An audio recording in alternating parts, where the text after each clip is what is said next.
सबको नमस्कार, प्रणाम, सत श्री अकाल। नमस्कार, चलिए जानते हैं दिल्ली की 25 बड़ी खबरों को सिर्फ 5 मिनट में। इससे पहले आप इस वीडियो को प्यारा सा लाइक नहीं किया तो वीडियो को प्यारा सा लाइक कर दीजिए और अभी तक इस चैनल को सब्सक्राइब नहीं किया चैनल को सब्सक्राइब कर दीजिए। और हाँ, दिल्ली की कहां से आप इस वीडियो को देख रहे हैं कमेंट बॉक्स में कमेंट कर जरूर बताइएगा। चलिए वीडियो शुरू करते हैं। दिल्ली के हॉस्पिटल पर 1.5 करोड़ का जुर्माना। आईएफएफ में स्पर्म इंजेक्शन के दौरान गड़बड़ी की जुड़वाओं के जन्म के बाद डीएनए टेस्ट से पता चला। राष्ट्रीय उपभोक्ता विवाद निवारण आयोग ने वेस्ट दिल्ली के एक अस्पताल एक महिला को इन विट्रो फर्टिलाइजेशन प्रोसेस के दौरान उसके पति के स्पर्म की जगह किसी अनजान पुरुष का स्पर्म इंजेक्ट कर दिया था। 15 साल पुराने मामले में कोर्ट ने हॉस्पिटल को एनसीडीआरसी के कंज्यूमर रिफंड फंड में 20 लाख रुपए जमा करने का भी आदेश दिया है। अरविंद केजरीवाल ने सभी को दी शुभकामनाएं, कहा सभी के जीवन में ईद उल्लाह अजब खूब तरक्की कर लेकर आए। दिल्ली के मुख्यमंत्री अरविंद केजरीवाल ने सहित कैबिनेट मंत्रियों और अन्य पार्टी नेताओं ने गुरुवार को ईद उल्लाह के मौके पर देशवासियों को मुबारकबाद दी है। दिल्ली के सीएम ने आज सुबह ट्वीट कर देशवासियों को ईद उल्लाह की शुभकामनाएं देते हुए कहा कि सभी देशवासियों को ईद उल्लाह अजहा की आप हमेशा खुश रहे, स्वस्थ और समृद्ध रहे। दिल्ली एलजी और सीएम के बीच फिर तानातानी। अरविंद केजरीवाल बोले, आपको क्या परेशानी है। दिल्ली के मुख्यमंत्री अरविंद केजरीवाल और उपराज्यपाल विनय सक्सेना के बीच सरकारी कामकाज और अधिकारी क्षेत्र को लेकर तानातानी थमने का नाम नहीं ले रहा। गुरुवार को एक बार फिर से दिल्ली के सीएम ने फ्रिज के मसले पर तंज कसते हुए कहा कि दिल्ली के लोग मेहनत कश लोग हैं। कड़ी मेहनत से उन्होंने दिल्ली को संवारा है। एलजी साहब आप बाहर हो जाइए। एलजी साहब आप बाहर से आए हैं, दिल्ली और दिल्ली वालों को नहीं समझ सकते। इस तरह दिल्ली के लोगों का अपमान मत कीजिए। दिल्ली सरकार दूसरी सरकारों की तरह चोरी नहीं करती, पैसे बचाकर लोगों को सहूलियत देती है। इससे आपको परेशानी क्या है। इससे पहले दिल्ली के सीएम अरविंद केजरीवाल ने बिगड़ती कानून व्यवस्था को लेकर कहा था कि एलजी विनय कुमार सक्सेना को अपने पद से इस्तीफा दे देना चाहिए। मंत्रियों के विभाग में बड़ी फेरबदल की तैयारी में केजरीवाल सरकार फाइल को लेकर लगे आरोप तो एलजी हाउस ने दी है जवाब। दिल्ली की केजरीवाल सरकार उपराज्यपाल वीके सक्सेना के बीच विवाद सामने आ रहे हैं। सूत्रों ने बताया कि दिल्ली कैबिनेट में फेरबदल से जुड़ी फाइल पिछले 4 दिनों से एलजी ऑफिस में पड़ी हुई है। इस पर वीके सक्सेना ने हस्ताक्षर नहीं किए। हालांकि इस आरोप को एलजी ऑफिस ने खारिज कर दिया है। न्यूज एजेंसी पीटीआई ने गुरुवार को सूत्रों के हवाले से बताया कि पूर्व एलजी अनिल बैजल ऐसे फाइल को आधे घंटे में मंजूरी देते थे। इस पर उपराज्यपाल ऑफिस से जुड़े सूत्रों ने कहा कि हमने कैबिनेट में फेरबदल से जुड़ी फाइल पर बुधवार को ही साइन कर दिए हैं। बगावत रूस में हुई, लेकिन पसीना चालबाज चीन का क्यों छूट रहे हैं। पिछले 16 महीनों से रूस यूक्रेन के बीच चल रहे युद्ध अब उस मोड़ पर पहुंच चुका है जहां से रूस के राष्ट्रपति व्लादिमीर पुतिन की सत्ता को सीधे चुनौती मिलने लगी है। दरअसल बीते शुक्रवार यानी 23 जून को यूक्रेन मौजूद रूस की प्राइवेट आर्मी वार्नर ग्रुप के मुखिया येगेनी प्रिगोजिन के अचानक ही विद्रोह का ऐलान करते हुए मॉस्को की ओर मार्च कर दिया है। हालांकि ये बगावत जितनी जल्द भड़की उतनी जल्द खत्म भी हो गई। बगावत के ठीक 24 घंटे के अंदर ही वाग्नर ग्रुप के यूटर्न लेते हुए अपने लड़कों को वापसी की घोषणा कर दी। अपने घर के मंदिर में जब दिए जलाए तो पीएम मोदी के लिए आशीर्वाद मांगे। कपिल मिश्रा ने क्यों दिए ये बयान। दिल्ली भारतीय जनता पार्टी के नेता और हिंदूवादी विचारधाराओं के पैरोकार कपिल मिश्रा ने अपने आए दिन किसी बातों को लेकर सुर्खियों में बने रहते हैं। गुरुवार को उन्होंने अपने ताजा ट्वीट में प्रधानमंत्री नरेंद्र मोदी का जिक्र किया है। उन्होंने अपने इमोशनल ट्वीट में लिखा कि जब भी आप अपने घर के मंदिर में दिए जलाते हैं तो 1 मिनट पीएम नरेंद्र मोदी के लिए भी प्रभु से आशीर्वाद जरूर मांगे। बीजेपी नेता कपिल मिश्रा ने अपने ट्वीट में इस बात का जिक्र किया कि उन्होंने कोरोना के प्रकोप से हमारे परिवारों को बचाया भी और देश का सम्मान भी बढ़ाया। देश के लोगों की सुरक्षा के लिए 220 करोड़ वैक्सीन डोज लगवाई है। दुनिया के 100 देशों में भारत की वैक्सीन डोज और अर्थव्यवस्था मैनेजमेंट में विश्व में सर्वोत्तम साबित हुए हैं। क्या विपक्षी पार्टियों ने किनारा कर सीएम केजरीवाल बना रहे नए प्लान। बीजेपी का इस मुद्दे पर क्यों किया समर्थन। पटना में विपक्षी दलों की बैठक के बाद आम आदमी पार्टी और कांग्रेस के बीच दूरियां बढ़ती नजर आ रही है। समान नागरिक संहिता पर दिल्ली के सीएम अरविंद केजरीवाल बीजेपी के साथ खड़े नजर आ रहे हैं। इसे देखकर ऐसे माने जा रहे हैं कि केजरीवाल 2024 के लिए विपक्षी दलों से अलग होकर कोई नया प्लान तैयार कर रही है। सामान्य नागरिक संहिता पर बीजेपी को समर्थन देने पर आम आदमी पार्टी के संगठन महासचिव संदीप पाठक ने कहा कि पार्टी यूसीसी का सैद्धांतिक समर्थन करती है और आर्टिकल 44 में यह कहता है कि यूसीसी होना चाहिए। पटना की बैठक के बाद कांग्रेस और आप नेताओं के अलग अलग बयानबाजी को देखकर लगता है कि केजरीवाल पक्ष से अलग रहकर पकड़ बनाने वाली है। सुप्रीम कोर्ट के रिटायर्ड जज के बाद अब लॉ स्कोर का आर्टिकल हुआ वायरल अध्यादेश को बताया है अवैधानिक। देश की राजधानी दिल्ली में केंद्र के अध्यादेश को लेकर सियासी लड़ाई के साथ वैचारिक संघर्ष जारी है। यही वजह कि एक दिन पहले सुप्रीम कोर्ट में अवकाश प्राप्त न्यायाधीश मदन बी लोकुर का एक लेख इस मामले पर आने के बाद गुरुवार को एक वरिष्ठ अधिवक्ता गौतम भाटिया का लेख भी सामने आया है।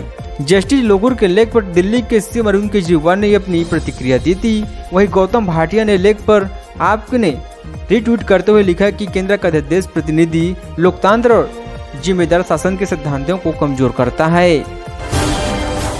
कांग्रेस अहंकारी होने के स्टैंड पर कायम रहते तो विपक्षी एकता मुश्किल, आम आदमी पार्टी नेता संदीप पाठक का बयान। आम आदमी पार्टी के महासचिव संदीप पाठक ने मीडिया से बातचीत में कहा कि वर्तमान में देश को जरूरत है सभी विपक्षी दल एक साथ मिलकर लोकसभा चुनाव लड़े और प्रभावी सरकार बनाए। ऐसा कांग्रेस के सहयोग के बतौर संभव नहीं है। विपक्षी एकता देश की सबसे पुरानी पार्टी यानी कांग्रेस के रवैये निर्भर है। इसके अलावा संदीप पाठक ने कहा कि लोकसभा चुनाव 2024 में दिल्ली की सभी 17 लोकसभा सीटों पर चुनाव आप लड़ेगी और जीत भी हासिल करेगी। आप नेता संदीप पाठक ने मोदी सरकार पर सीबीआई और ईडी जैसे केंद्रीय एजेंसियों को बर्बाद करने का भी आरोप लगाए हैं। उन्होंने आगे कहा कि बीजेपी को उखाड़ फेंकने के लिए विपक्षी दलों को एक साथ आना जरूरी है।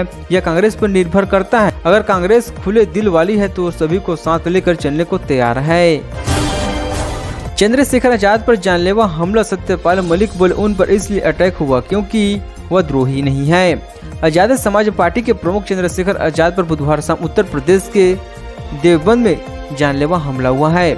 सफेद रंग की स्विफ्ट डिजायर कार से आए कुछ अज्ञात हमलावरों ने आजाद के काफिले पर अचानक गोलियां बरसानी शुरू कर दी। इस हमले में आजाद घायल हो गई हैं। एक गोली उनकी कमर को छूते हुए निकल गई। इस हमले में अब जम्मू कश्मीर के पूर्व राज्यपाल का बयान सामने आया है।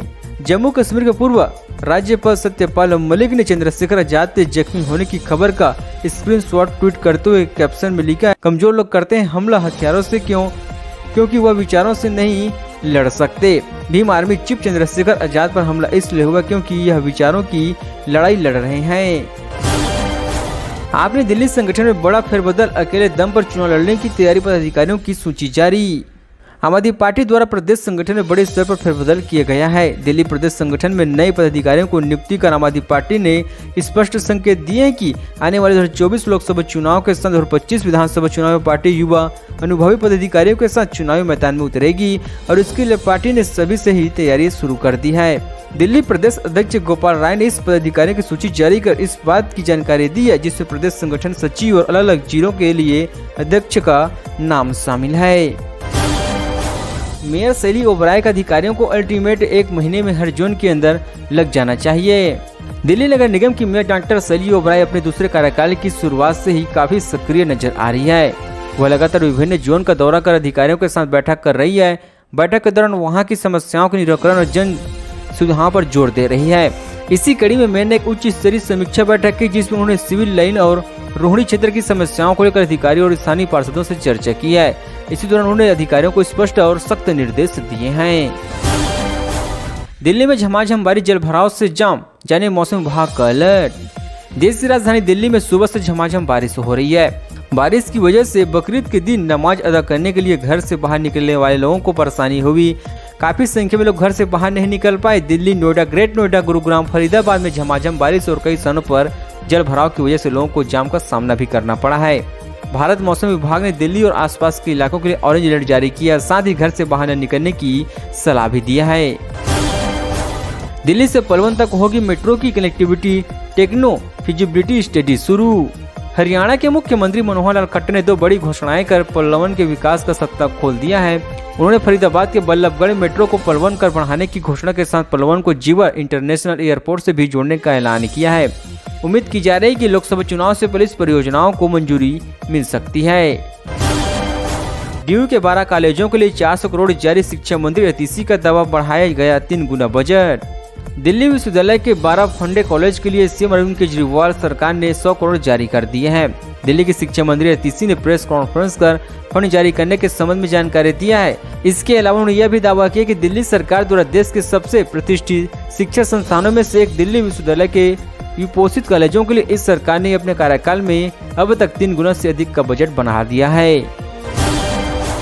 दिल्ली की वह रसोई जहां 1 रुपए में मिलता है खाना, हर दिन 3500 लोगों का पेट भरता है यह किचन।